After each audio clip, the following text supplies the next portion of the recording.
Alright. We'll get our dust shield on here.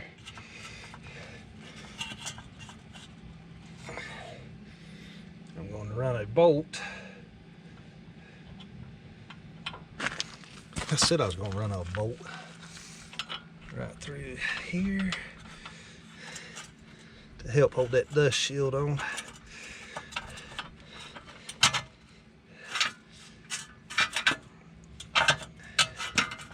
You know what, let's run it through the back side. It'd probably hold a lot better, wouldn't it?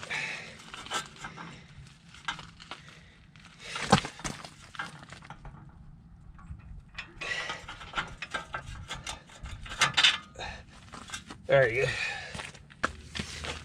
Alright. Got our spindle. Gonna put some grease on here.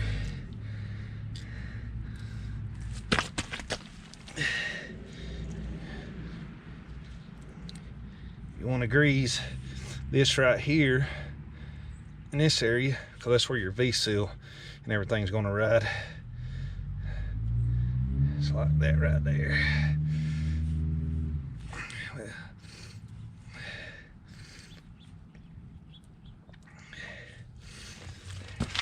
Alright, now remember, we're going to push this spindle seal in on the flat side. We're going to push it in this groove right here. Make sure your ABS, where your ABS inch plugs in, is on top. Slide this on. Alright, we're going to push our seal in that groove that I was showing you.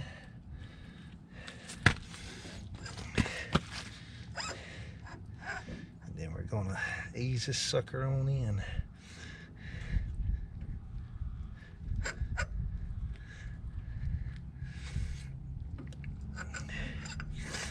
May have to wiggle it just a little bit to get it started.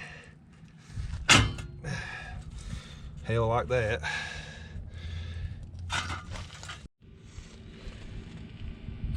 Alright, after you get all your bolts started, you're going to take your 18mm socket and we're going to just snug them down to 149 foot.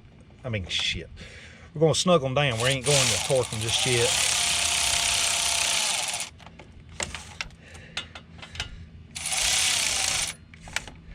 Barely snug them because we got to put our ABS wire in before we tighten this down. Alright, find our ABS wire here.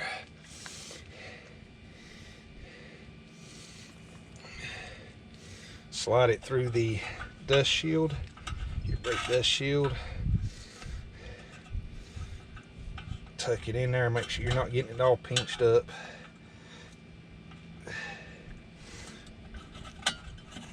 Slide that underneath. Now this right here will be a tight fit because it's spindle. It's new, so you just need to tighten this a breath. You know, you do not have to go tight at all. I mean, a breath. That's it right there. That's all you need on that. Bend our wire protector back down.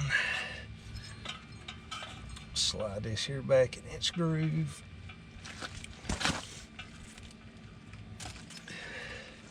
Make sure nothing's getting pinched up. All right, on to the next step. All right, we're going to torque our fasteners down for the spindle to 149 foot-pounds. Too far.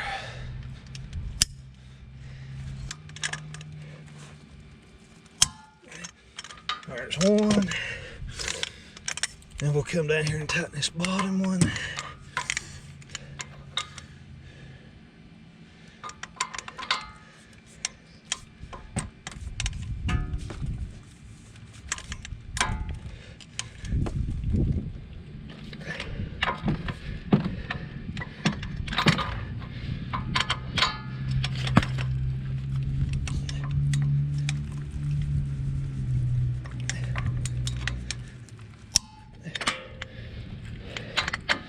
Come to the next one.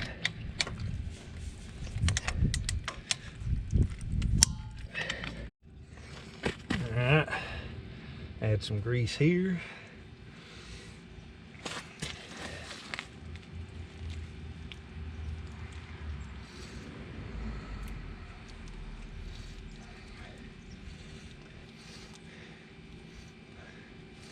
And add some grease right here to this outer, up to this lip, because right here's where that big V-seal rides, is right on that. So you definitely want to make sure you got grease there.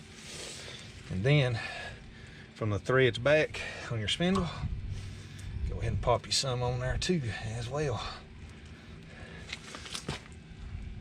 And try not to get the crap everywhere. I'm in too big of a hurry, really.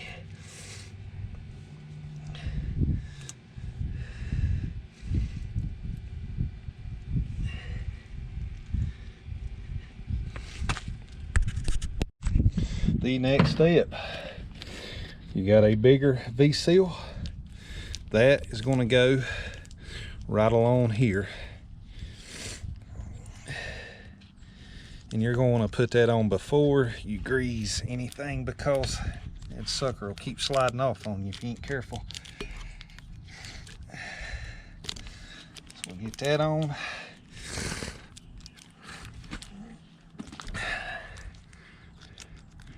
You'd think it'd be a little warmer out here the way that sun's out right now.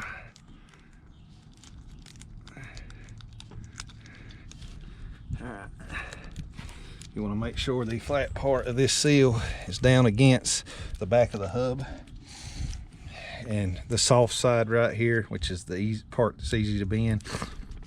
Of course, it goes up towards your ABS teeth. That on, make sure it's good and flush. All right, now all right, that sounds good. Next, we're gonna go ahead and grease the inside of the race. Get some grease all up in there.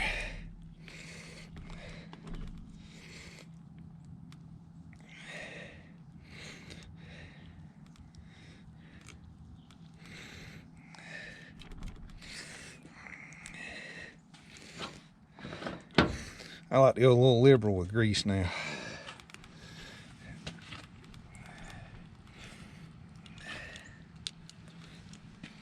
I want them bearings to work flawlessly.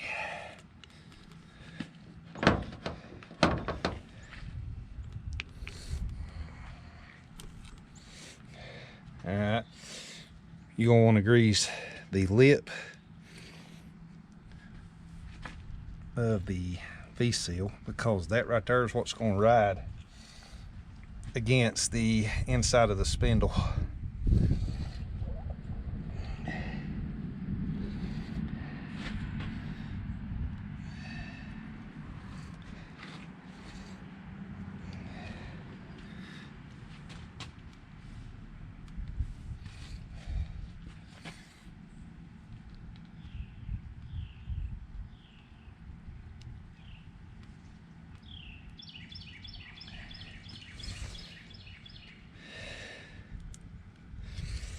And I like to put a thin coat just on the inside of that V,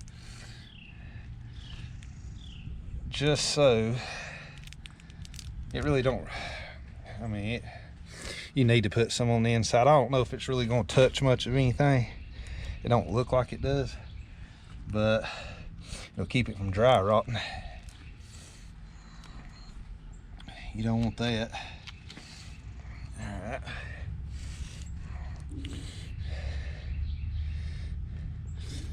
All right, go ahead and put some grease on that inner race also. No, that would be the outer race. We already greased the inner race.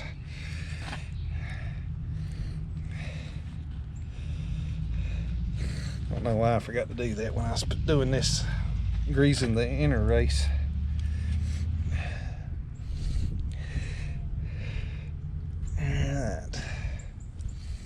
Next, we're going to pack the bearing. I'm going to show you how to do that. A lot of people don't have a bearing packer. I don't, because don't really need one when you do it just like this. All right, so what you're gonna do is you wanna pack the grease in this groove. So the tapered end is gonna go up top, and all you're gonna do is just rake. And if you pay attention, you will see grease start to come out right here. You just sit here and just rake a little bit at a time. And as you can see, grease is starting to come out the top. You just keep rotating it.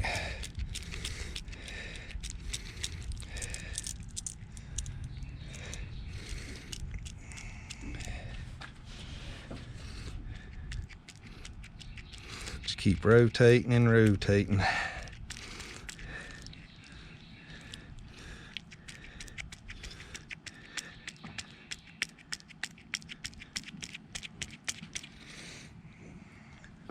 Get us a little more grease. We'll just keep raking. Guess it'd help if I get in front of the camera so y'all can see.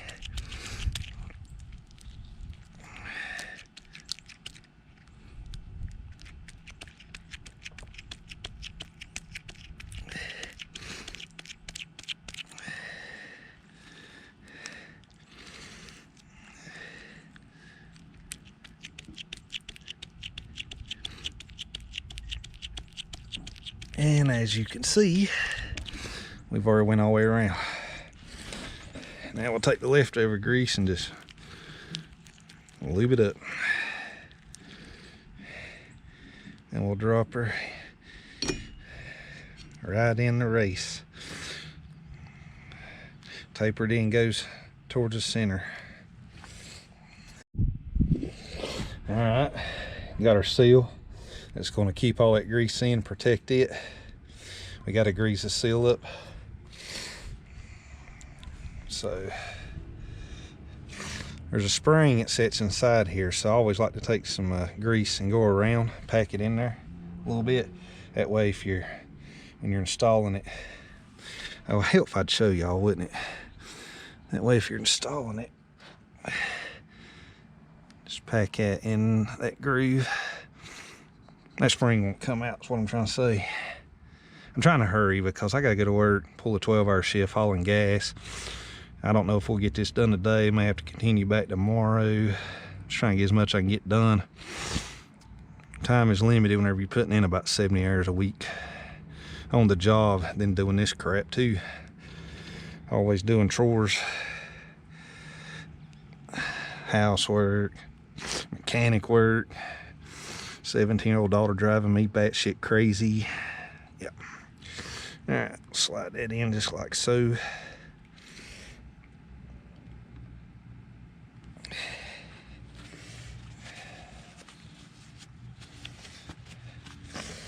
All right, and just we're gonna hammer this in. We're not gonna go crazy with it, but we're gonna go around in a circle, keep it even as possible, and start. After you put it in, I can feel this end's barely higher, so that's where I'm gonna start. Just keep going around.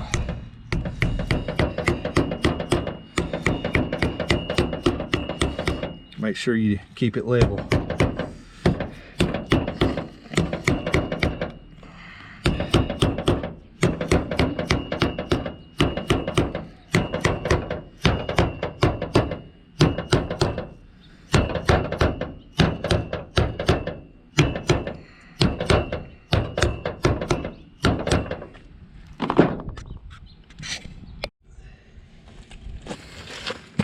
Slide your hub on ever so gently. There you go. Make sure, I don't know if you can see it or not, if you see right here at V-seal, it's up against it. That right there's how you know you're there. All right, get your outer bearing, pack it like I showed you the big bearing, the inner bearing, and we're going to slide that in. Now this can be a little difficult to get in there, but you've got to get this inside the race. It can be a pain sometimes. It just depends, cause getting it, you kind of got to use both fingers, because you got to get it over the spindle, and sometimes it wants to dang go on our crooked, and it will cause it to kind of lock up, or yeah, go on there. There it is. Dang, it went in a lot easier than I thought it was going to. Remember back whenever I used to do this to Toyota, sometimes them suckers would get jammed on there. You'd have to about pull the hub back off to get it back off. It's the only way. So if you can't get it on our square and it's jammed and you can't move it, just ease your hub off and it'll break it loose. Dang, all right. It's in there. I'm not gonna argue with that. All right, guys, here's what we got to pay attention. The next step after you put your small bearing in, you got to use your lock nuts, and we're going to put them on, and that's to hold this hub assembly right here on. Now, if you notice, there's two that look just alike, except this one here has an alignment pin. The alignment pin goes towards the outside of the truck, and this one goes on first because this one right here is going, when we put this in here on, this tab right here is actually going to go into a groove that's in the spindle, and then of course the alignment pin is going to set in there, and that'll keep this in here from backing off or tightening up. And then this one here, of course, will go over the top like so, and that'll actually mash that's what it does. And basically it just holds a crap load of tension on it so it can't come apart. So we're going to start off by putting this here on, and then next will be this one, and then this one. This one we're going to torque down to 50 foot-pounds, and we'll keep rotating it just like that right there, or rotating it around and tighten it while we're tightening it to get to 50 foot-pounds. And then we'll put this one on, and this one right here we're going to torque it down to 135 foot-pounds.